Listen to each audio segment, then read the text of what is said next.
देखल जा वो समय के बात बा जौने समय में राजा भोज जमीन के खुदाई में एक सिंहासन पौले बने, लेकिन एक धुआई सफाई जब कैले बने तो उस सिंहासन इतना अजीब ढंग से चमकीला निकलल, हीरा जवाहरात सोना चांदी के सिंहासन रहल।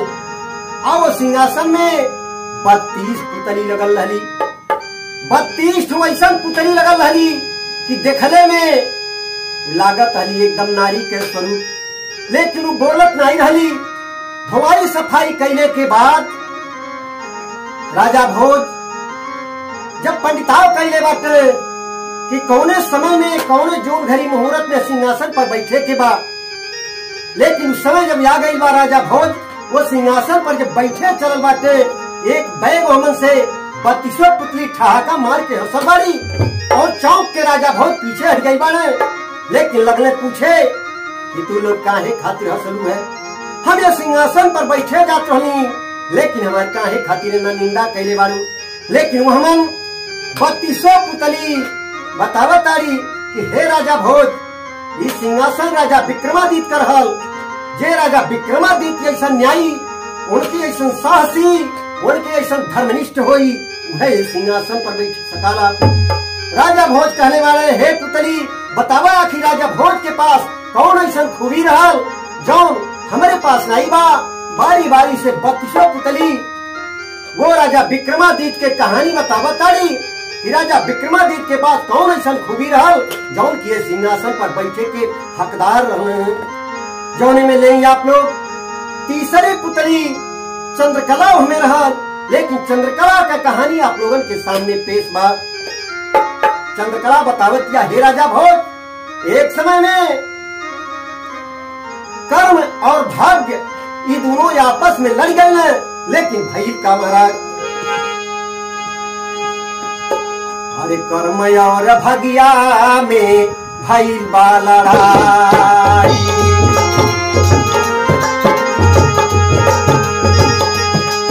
ओ भइल बा लड़ाई, हो भइल बा लड़ाई, कर्म और भाग्या में भइल बा लड़ाई।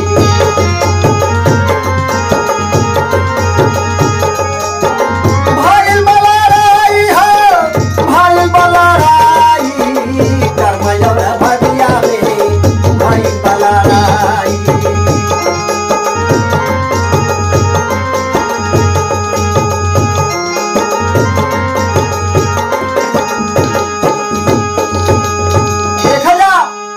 आपस में बाज गए बाटे, लेकिन भाग्य कहलस का महाराज, अरे भाग्य कहेला बिन हमरे के, अरे दाना ना क्यों पाई, अरे दाना ना क्यों पाई।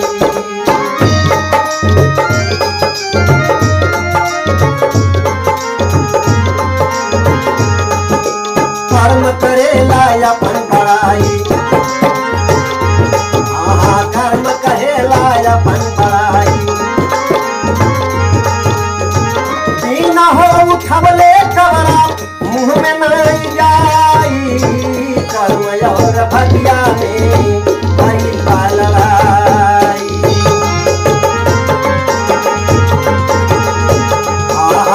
कर्म और भाग्या में भइल बा लड़ाई।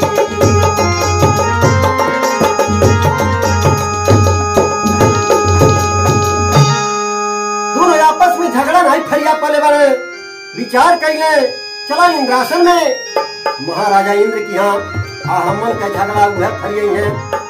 लेकिन भाई का महाराज, अरे दोनों हो मितवा हो, अरे दोनों हो मितवा, पहुँचे राजा के बनवा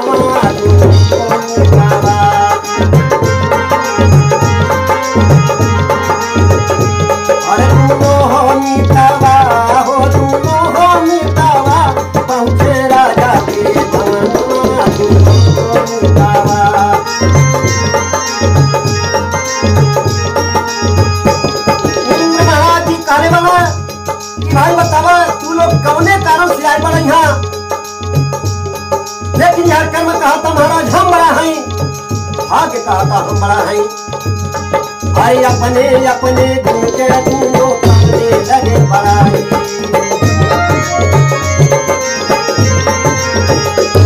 भाई अपने अपने गुण के दूनो करने लगे बड़ाई। आज मंजस में राजा परण के बड़ा बनाई। कर मेरा फतेह परण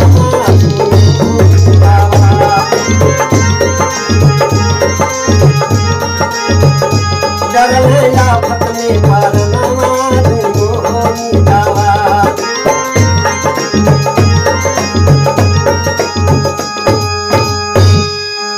लेकिन देखा जा इंद्र महाराज सोचे रहे कि हमारे समझ में नहीं आवता कर्म के बड़ा बनाई या भाग्य के बड़ा बनाई। इंद्र महाराज दिमाग में विचार करे लगले, कहना मृत्यु लोक में राजा विक्रमादित्य पड़े और बहुत बड़ा न्याय बारे, तू लोग उनके यहाँ जा, तुम पचन के झगड़ा राजा विक्रमादित्य फरिया पी है। लेकिन कर्म और भाग्य दोनों भाई विक्रमादित्य यहाँ पहुंचल बारे। लेकिन वहाँ भाई का महाराज राजा विक्रमादित्य लगले पूछे कि भाई तू लोग बतावा कौने कारण से हमारे दरबार में आई बड़ा, जौन बात हो तो यहाँ पेश करा। कर्म और भाग्य दोनों अपन अपन बात बतावे लगले। कर्म कहता हम बड़ा बनी और भाग्य कहता हम बड़ा बनी। कहले भाई कैसे तो अपन बड़ा बड़ा अपन अपन कम से कम कार्य बतावा तब तो हमारे समझ में आवे। लेकिन भाग्य वहां कहले का महाराज,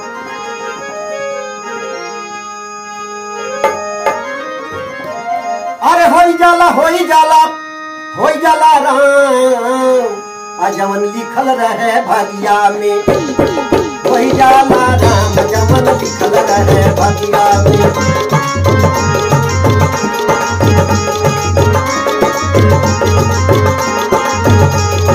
होई जाला राम जवन लिखल रहे भागिया में। होई जाला राम जवन लिखल रहे भागिया में। कहना कैसे, और दाली भात तरकारी बनवली।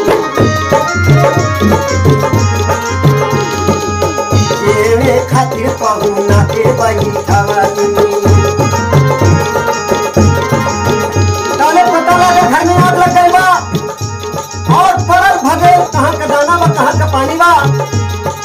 आगे से खाइया तारी डाला राम जवन लिखल रहे भगिया में। हुई डाला राम जवन लिखल रहे भगिया में। वो तीसरी पुतली चंद्रकला कहतिया महाराज इतना बात सुन के और तौले कर्म पूज पड़ल बा। लेकिन कर्म का बोलल बा महाराज,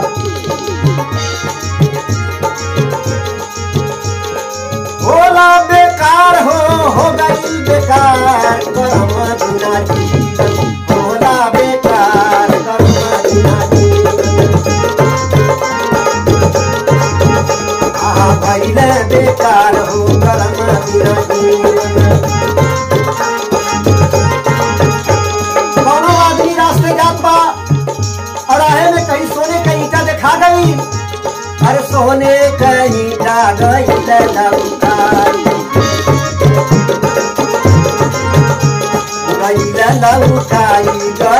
लौकाई। अरे बिना हो उठवले घरा नहीं आई। घरा हो नहीं आई, घरा हो नहीं आई। ओ दूसर के हुला के नाली चाहू पाई। कर्म बिना जीवन बिगड़ल जाई। कर्म बिना जीवन बिगड़ल जाई हो बिगड़ल जाई। कर्म बिना जीवन बिगड़ल जाई। कर्म बिना जीवन बोले कूद तत्व भगिया। अरे होई जाला राम जवन लिखल रहे भगिया। होई जाला राम जवन लिखल रहे भगिया में।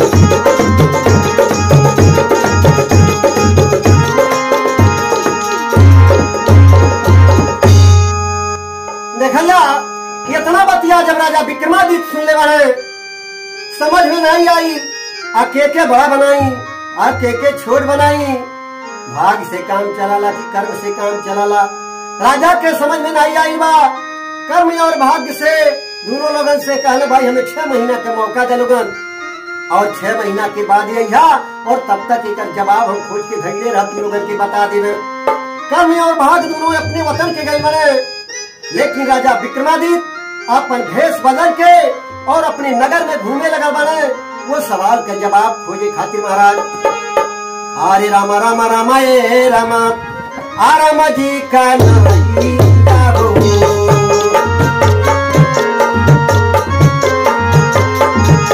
ओ रामा जी का मैया ए रामा रामा जी का नाइया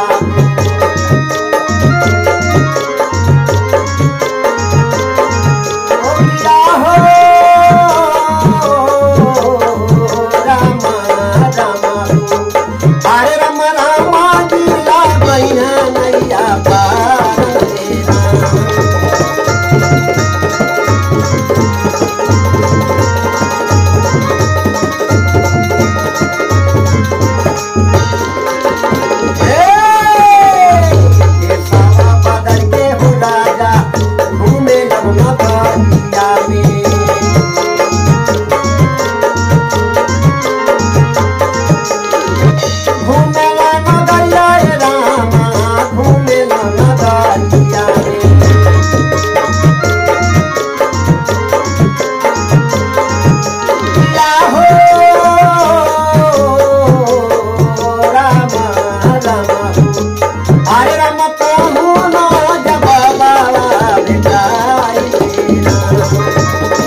नगर के अंदर घूमे लगना, ये सवाल का जवाब खोजे, कहीं जवाब नहीं मिलल बा।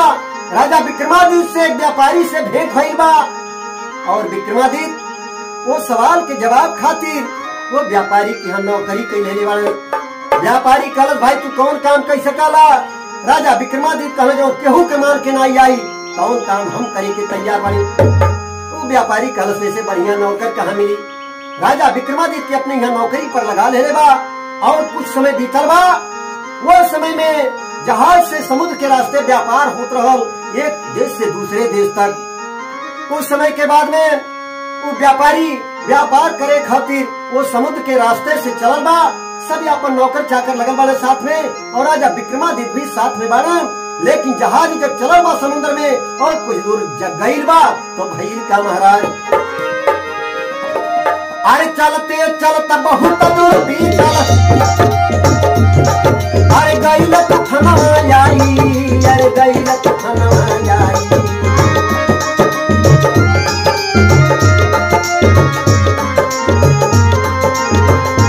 बड़ी जोर से तूफान आ गई, लागत अब नाव डूब जाए वाली बात। अरे आया हाय सब लोग पुकारे, हाय हाय सब लोग पुकारे। गेहूं का जनवाया बाप बच नहीं पाई हो, कर्म और भगिया में भाई बाला।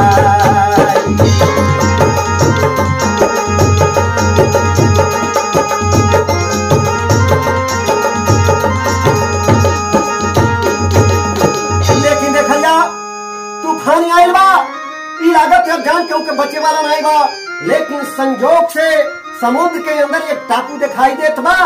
अब वो कोनो तरह से ऐसे तैसे वो जहाज के ले जाके वो टापू के किनारे पहुंचल वाले, लेकिन वहाँ लंगर गिरा दिया गया बा। देखल जा लंगर एक लोहा का बनल होला, चारों तरफ ओमे कांटा निकल रहा, बहुत वजनदार होला। आ ओके जब बहा देना धीरे धीरे कंठा होकर जमीन के अंदर धंस जाला, या नाते से वही के सहारे अपने नाय के लोग बांध देला। उ लंगर वहाँ गिरा देले बारे। कुछ समय बीतल बा, तूफान शांत भइल बा, और वहाँ से चले के बेरा भइल। नौकर चाकर लग गई हो लंगर के उठावे खातिर, लेकिन लंगर हिलत नहीं बा महाराज। लेकिन लोग कहत का बारे महाराज,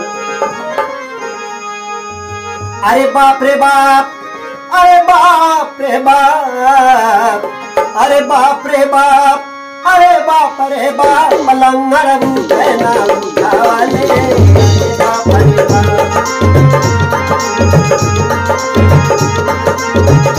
लंगर उठे ना उठावाले, अरे बाप रे बाप।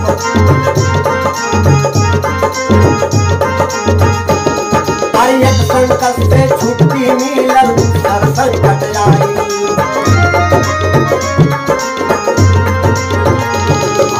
एक संकट से छुट्टी मिलल, दूसर संकट आई। अरे भूमि के भीतर जाके कहवा लंगर बन जुड़ाई, ये तो हिले नहीं जाने।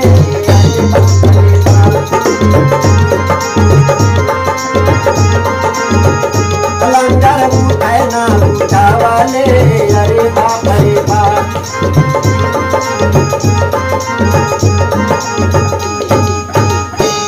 देखल जा जब केहू से लंगर उठौले उठत नहीं बा, व्यापारी के याद पड़ गई बा। विक्रमादित्य के ऊपर नजर गई, ये नौकर कहिया कामे आई। ये कहले वाले जौन काम केहू के मान की नहीं आई, और तवन काम हम करब। आदेश हो गई बा विक्रमादित्य के वो लंगर उठावे खातिर, और विक्रमादित्य गई बारे और जोर से हुमसले बारे। एकदम लंगर वहां से उठ गई और जहाज पर बहा देने वाले महाराज। लेकिन भैर का करे आगे, अरे लंगर बहवला राजा, अरे खुलली जहाजिया रामा, आते जरा फतारा भाई, छुटली संगरिया रामा, ते जरा फतारा भाई, छुटली संगरिया रामा।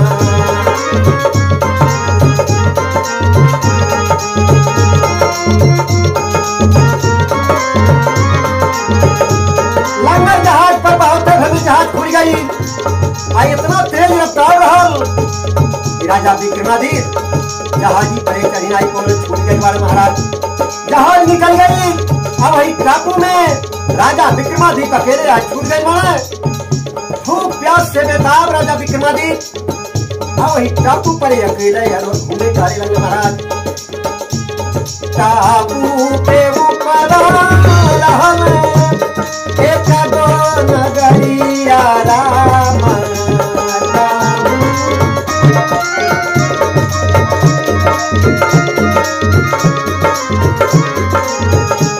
टापू के ऊपर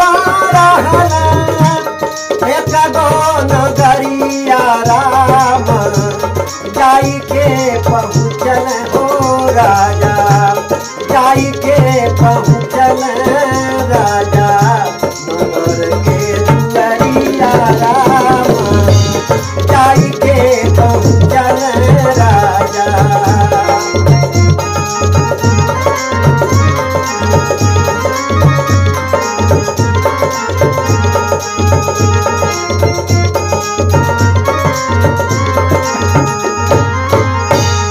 लेकिन देखिया घूमत टहरत राजा वह टापू पर जो नगर रहल, और नगर के गेट पर जाके वहां जब पहुंचल है, लेकिन वहां गईले परे भैर का महाराज। अरे वह नगरी के राजकुमारी रहली ध्यान लगाई, अरे रहली ध्यान लगाई।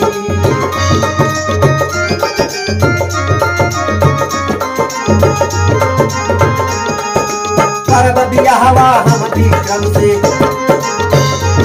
आहा घर बगिया हवा हम विक्रम से। दुआरिया बजहले बारी पत्रिका टंगाई हो, कर्म और भगिया में भाई लड़ाई।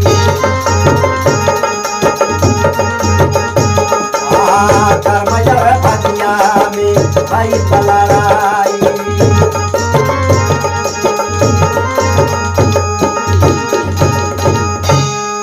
वह नगरी का राजकुमारी जौन रहल वो अपन ध्यान लगौले रहल कि हम जब ब्याह करब तो राजा विक्रमादित्य से ब्याह करब। यह बतिया लिख के वह नगर के दरवाजे पर एक टंगवा देले रहल। लेकिन जब राजा विक्रमादित्य तो नगर के दरवाजे पर पहुंचल माने तो देखत हमें वहां लिखल बा यह राजकुमारी के ब्याह जब हुई तो राजा विक्रमादित्य के साथ ही हुई। द्वारपाल लोगन से पूछे लगला ये बतावा कई राजकुमारी विक्रमादित्य के देखले बा? कहले नहीं महाराज। कहले जाए के वहाँ जना दे, राजकुमारी के पास जना दे कि राजा विक्रमादित्य आए बने। इतना बतिया जब राजकुमारी सुन ले बा बड़े आदर भाव के साथ और राजा विक्रमादित्य के अपने यहाँ राजमहल में बुलवले बा। लेकिन भाई का महाराज हरे रामा रामा रामा ये रामा आ रामा जी का माई क्या हो।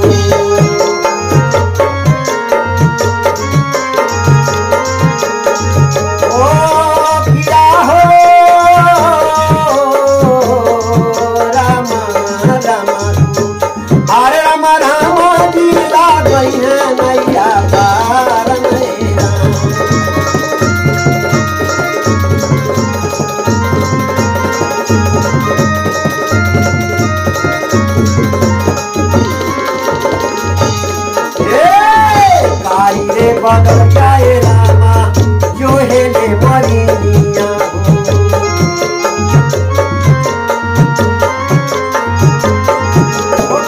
हो रामा रामा। अरे रामा पापी हा जो हेला शिवा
इतना बतिया वो राजकुमारी राजा विक्रमादित्य से कहले बा।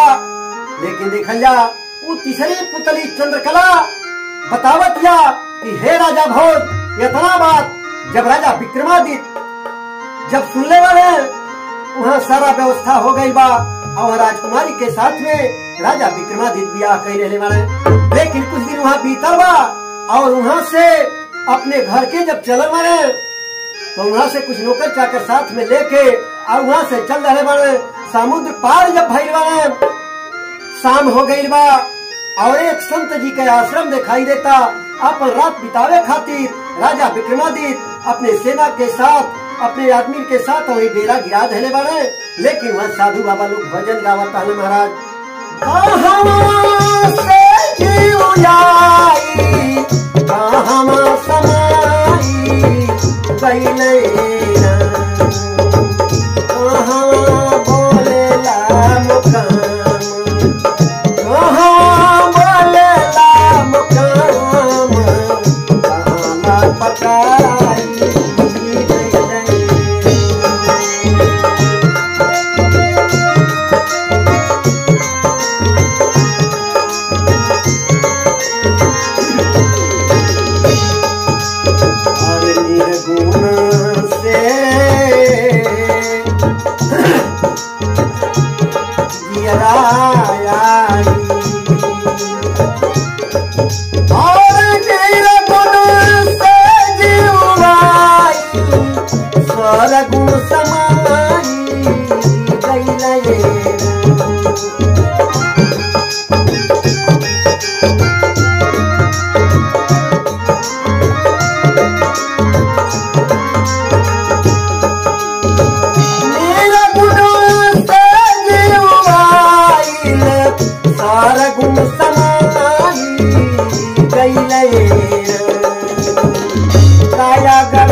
भजन भाव सुनत और देखत राजा विक्रमादित्य का रात बीत गईल बा। सवेरा भइल बा। वहाँ महाराज जी के दंडवत प्रणाम कैले बाटे राजा विक्रमादित्य और वहाँ से चले के आदेश मंगले बाने। लेकिन वो समय में जाते समय में वो संत जी राजा विक्रमादित्य के एगो माला देहले बाने महाराज। एगो माला देहले आ एगो छड़ी देहले। तो देखल जा ई माला जे करे गटई में रही ओकर हर मनोकामना पूरा होई। आऊ केहू ओके देख नहीं सकाला, अपने आप के अदृश्य हो जाई। वो व्यक्ति सबके देख सकाला लेकिन दूसर के हुआ व्यक्ति के नहीं देख सकाला जे करे गटई में ही माला रही। और ये छड़ी धरे माने यह छड़ी से मनचाहा चीज जे करे हाथे में रही जवन चाही तो ये छड़ी से मांग ले, ये छड़ी वो के दे दे। वो छड़ी और माला लेके राजा विक्रमादित्य वहां से चल रहे बाड़े। तीसरी पुत्री चंद्रकला समझावत जा है राजा भोज। राजा विक्रमादित्य जब वहां से माला और छड़ी लेके चलल बाटे और अपने राज में जब जाके पहुंचल बाटे, वह राज के फुलवारी में जब पहुंचल बाटे आ वहाँ एक ठो पंडित जी आ एक ठो भाड़, ये दोनों वो फुलवारी के सेवा में लगल रहना। और जब राजा विक्रमादित्य से भेंट भइल बा, राजा विक्रमादित्य के गोड़े भार आई बने। महाराज हमन के बड़ी बहुत गरीबी और बहुत परेशानी उठा के इंतजार में रहनी, पता नहीं हमारा राजा कहाँ गायब हो गई बाटे। कहियो हमारा राजा यहाँ हमन के खोज खबर लिए और हमन का दुख दूर हुई। लेकिन हे राजा भोज इतने परेशानी से वो मिलल ऐसा अमूल्य चीज माला और छड़ी। माला दे धले बाटे पंडित जी के और छड़ी दे धले बाटे जो भाड़ रहने और दे के वहां से विदा कैले बाटे। भाट और पंडित जी बड़े खुशी के साथ वह राजा का गुण गावत वहां से चल रहे बाने। लेकिन राजा वहीं से अपने नौकर चाकर के सब विदा कर दिया जो समुद्र के टापू से लाई। उन्होंने कहने जाके राजकुमारी से कह दिया हम थोड़े दिन में उन्हें लेके अपने यहाँ आए। वहां से विदा कैले के बाद राजा विक्रमादित्य जब अपने राजमहल में पहुंचल बाटे और कुछ हुआ समय बीतल बा, 6 महीना का दिन पूरा हो गई। कर्म और भाग दोनों जाके फिर पहुंचल बने। कहले महाराज न्याय कही दहल जा, हमर के झगड़ा फरियाद दहल जा, हमर में दोनों जनी में बड़ा के बा। लेकिन वह समय में राजा विक्रमादित्य कहले बारे अरे बिना कर्म के भाग्य न बनी है, कर्म भाग्य बिन नाही, कर्म भाग्य बिन नाही।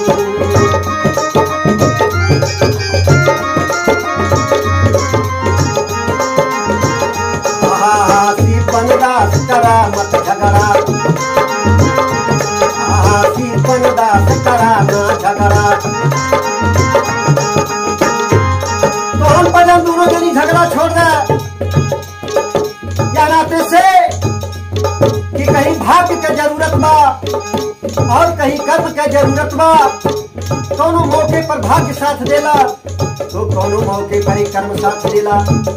हमार भाग्य रहा, हमके अपने भाग्य से मिल गई माला और छड़ी, लेकिन पंडित जी और भाड़ बहुत दिन तक वह राजा के फुलवारी में सेवा कैले रहने। वह सेवा के बदले में माला और छड़ी मिलल रहा, उनक बदल के कर्म के द्वारा मिलल और राजा विक्रमादित्य के भाग्य के द्वारा मिलल बा। तो राजा विक्रमादित्य वह फैसला कैसे कर दास कराना झगड़ा, ओ दोनों भाई बिना काम नाही चल पाई, कर्म और भगिया में